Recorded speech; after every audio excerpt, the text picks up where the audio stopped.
100 साल से जिस काम को नाजायज, बिदअत, हराम और शिर्क कहा जाता था, अचानक देवबंदी उस काम को क्यों करने लगे? ये आप भी सोचिए। अगर आप देवबंदी हैं तो अपने दिल पर हाथ रखकर तन्हाई में सोचिएगा। पहले सलाम पढ़ना जायज नहीं, अब ये मौका देखकर सलाम भी पढ़ने लगे।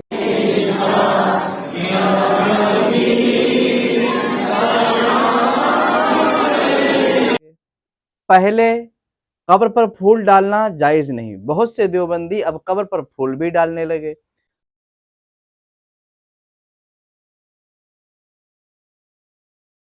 कब्र को ऊंची करना जायज नहीं, अब देवबंदियों की बहुत से मौलाना की कब्र ऊंची है। जनाजे के बाद दुआ नहीं कर सकते, अब देवबंदी जनाजे के बाद दुआ भी कर रहे हैं। आपकी दुआओं की तो खैर मेरे बेटे की बख्शिश फरमाए, उसके दर्जात बुलंद फरमाए, उसकी कमियों को दूर फरमाए। कब्र पर हाथ उठाकर दुआ नहीं मांग सकते, कब्र पर हाथ उठाकर अब देवबंदी दुआ भी मांग रहे हैं। या अल्लाह से जो कुछ पड़े तेरी बारगाह मेरा बेटा पे ओ मेरा चाचा। आप सोचिएगा, तीजा नहीं कर सकते, इसको रोकते थे, अब ये तीजा भी करने लग गए हैं।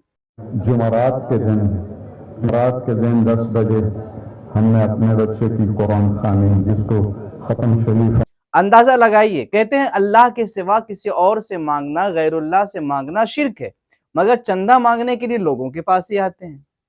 अंदाजा लगाइए और सोचिएगा कि कहते हैं या रसूल अल्लाह मदद, या गौस अल मदद, या अली मुश्किल कुशा अल मदद कहने वाला मुशरिक हो जाता है। ठीक है, आपने उसको मुशरिक मान लिया, फिर ऐसे मुशरिक को अपनी बेटी आप क्यों देते हैं?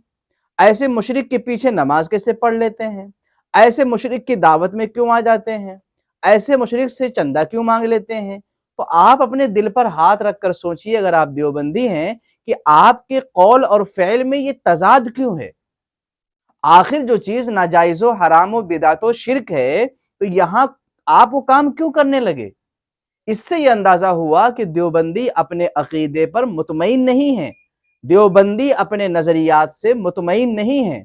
100 साल से सैकड़ों फतावा, दर्जनों जो किताबें लिखी गईं, आज के देवबंदी उसे लात मार रहे हैं और उस पर अमल नहीं कर रहे हैं। मैं दावत देता हूं कि जब तुम्हारा दिल मुतमईन नहीं है तुम्हारे बातिल अकीदे से, तो क्यों नहीं सच्चे दिल से तौबा कर लेते?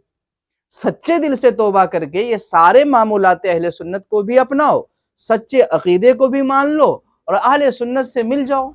इसमें मुश्किल क्या है? क्यों एक चीज को नाजायज कहना फिर उसी काम को करना?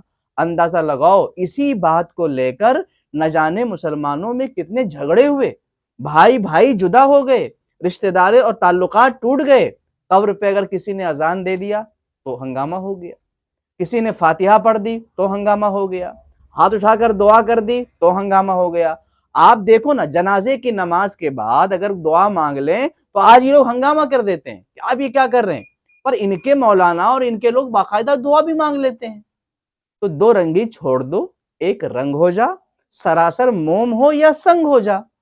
सच्चे दिल से तौबा करके अहले सुन्नत व जमात में दाखिल हो जाइए और कह दीजिए कि मैं मुजरिम हूं आका, मुझे साथ ले लो, कि रस्ते में हैं जा बजा थाने वाले। इतनी बात तो बिल्कुल फिक्स है कि देवबंदी अपने अकीदे पर मुतमईन नहीं, अपनी बातों पर मुतमईन नहीं, इसीलिए अब ये अहले सुन्नत के तरीके पर और उनके मामूलात को अपनाने लगे हैं। अल्लाह ताला तौबा की तौफीक भी अता फरमाए।